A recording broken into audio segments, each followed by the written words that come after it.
Hey everyone, welcome to this week's edition of Title Scoop. So I know many of you might already be off today, and hopefully you are and you're getting a long weekend. If you're not, this video is going to be pretty short. It was actually prompted by a question I received last week after the zoning endorsement video.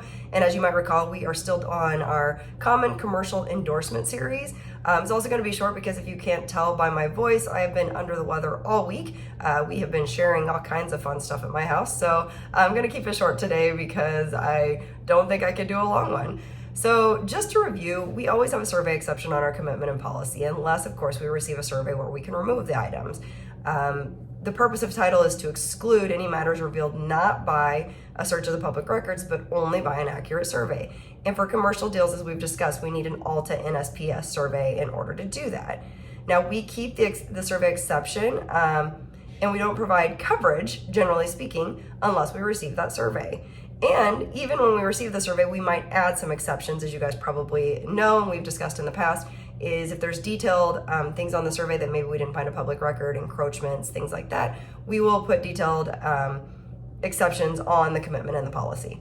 So when you get an ALTA survey, what are you reviewing? And we're gonna go just kind of generally speaking, and it obviously depends on your transaction, but these are the things you're always gonna look at.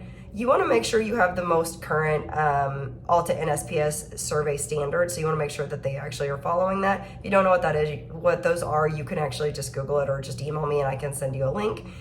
Make sure it's certified to your underwriter. Make sure your survey legal and your title commitment legal match, that's a big one. You're gonna wanna see all encroachments that are into easements, setback lines, boundary lines, and you wanna make sure all the easements are actually depicted on your survey as well as any improvements.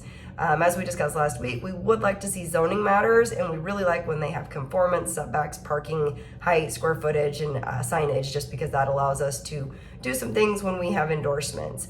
So as I said before, as we work through our commercial endorsements, I will point out some of the other things you're going to want to look for. For instance, when we have like utility access, there's certain things we have to look at on the survey that we may not look at otherwise if we're not being requested to provide that endorsement.